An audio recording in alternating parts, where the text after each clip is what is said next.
అండి అందరికీ good evening. ఈరోజు వచ్చేసి పచ్చి కొబ్బరితోనే జున్ను చేస్తున్నాము. పచ్చి కొబ్బరి ఆల్రెడీ మిక్సీకి పట్టాము, చూపిద్దాం అనుకున్నా కానీ మర్చిపోయాను. ఇది మా అమ్మాయి చేస్తుంది. ఆల్రెడీ మేము ఒక వీడియో చేశాను, అది పాత ఛానల్లో ఉంది. ఇప్పుడు ఇంకోటి ఇదండి పచ్చి పాలు. ఇవి కొబ్బరి మిక్సీకి వేసి పాలు తీసాం కదా, ఇప్పుడు అది పొయ్యి మీద పెట్టుకుందాం. ఇదండి పాలు పొయ్యి మీద పెట్టుకున్నాం కదా, ఇది కొంచెం వేడెక్కాక షుగర్ వేసుకుందాం. ఇదండి ఇది ఇలా కలుపుకుంటూ ఉండాలి 2 నిమిషాలు. ఇందులో ఒక 2 స్పూన్ షుగర్ అండి. ఇదండి దంచుకున్న ఇలాచి పొడి కొంచెం అందులో వేసుకుందాం. ఇదండి ఇప్పుడు ఇందులో మిక్స్ చేసుకోవాలి. కార్న్ఫ్లోర్ జెలటిన్ పౌడర్ ఇందులో మిక్స్ చేసుకుందాం. ఇది కూడా ఒక జస్ట్ 2 స్పూన్స్ 1.5 స్పూన్ కావాలండి. ఇదిగోండి దీన్ని ఇలా కలుపుకుంటూ ఉండాలి చిక్కబడేదాకా.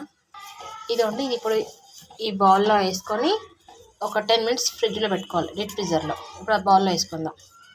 ఇదండి ఇది కొంచెం చల్లారిన తర్వాత డీప్ ఫ్రీజర్లో పెట్టుకోవాలి. పెట్టినాక ఎలా వచ్చిందో చూద్దాం. ఓకే, ఇదండి 1/2 అవర్ తర్వాత ఫ్రిడ్జ్లో పెట్టి తీసిన తర్వాత జున్ను ఇలా ఉంది, కొబ్బరి జున్ను. ఇప్పుడు ఇది ప్లేట్గా బోర్లో వచ్చేసి సైడ్స్ తీసేసుకుందాం.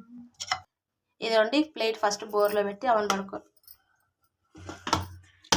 ట్యాప్ చేసుకోండి ఇలాగా, అలా దబ్బ కొట్టాలి. ఇలా టకా కొట్టిన తర్వాత ఆమె ఊడొస్తుంది అనమాట ఇలా.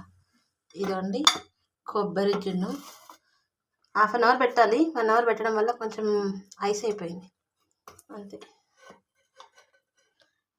ఇదిగోండి ఫైనల్గా అయితే కొబ్బరి జున్ను అయితే రెడీ అయిపోయింది. ఇలా బాదం అన్నం డ్రై ఫ్రూట్స్ ఏదంటే ఏదంటే అది డెకరేషన్ చేసుకోండి. ఇదిగోండి, థ్యాంక్ యూ. ఇదండి జున్ను కట్ చేస్తున్నారు. వీడియో అది పెట్టద్దు, నన్ను పెడతా.